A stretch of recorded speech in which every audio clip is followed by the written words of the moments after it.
Here now, Peter Schweizer, author of the book Clinton Cash, who originally broke that story about Uranium One and the sale of that company between an American trucking company and a Canadian uranium mining firm that was sold to Russia and essentially gave them about 20% control of our uranium. Peter, welcome. Good to have you here tonight.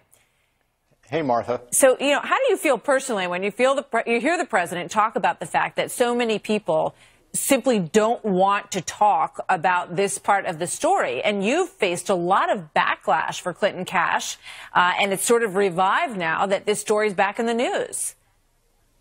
Yeah, you're right, Martha. I mean, I said from the beginning when it pertains to Russia that there should be an investigation of any Russian attempts to manipulate the election, and we've had that, and there's really been, I think, no evidence, it's fair to say, of any collusion involving the Trump administration. But I also said, look, if you're going to be consistent about this, you have to investigate all of it, and that includes collusion or cooperation between the Clinton State Department and the Russian government. And, there's been very little interest in investigating this.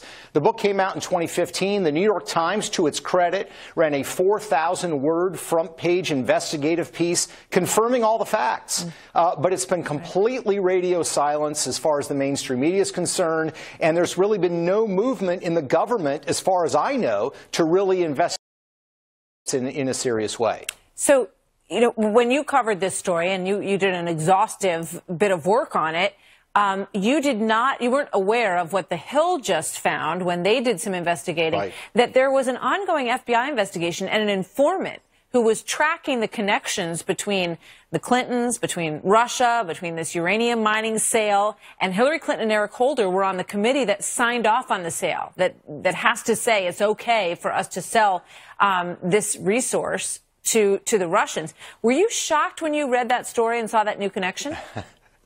I was very shocked, Martha. Here's the thing to put into context. It can all get very complicated, but anytime there's a strategic company that needs to be sold and a foreign government entity wants to buy it, it has to be approved by this committee. And one of the purposes of this committee is to make sure that the company buying it doesn't have hostile intent, but also that it's not corrupt, it's not involved in terrorism, it's not involved in any other illicit activities. Well, as this deal was being approved in 2010, the FBI was in fact investigating this Russian company and was finding evidence of all sorts of nefarious activity, and it appears at this point that that information was never given to the CFIUS committee to even evaluate. So the question becomes, why was the committee never even made of it? Yeah, why would they sit on this investigation? It's the Department of Justice through the FBI investigation, and Eric Holder sitting on the committee. Wouldn't he want to say to them, you need to be aware of this, there's bribery and kickback involved in this company?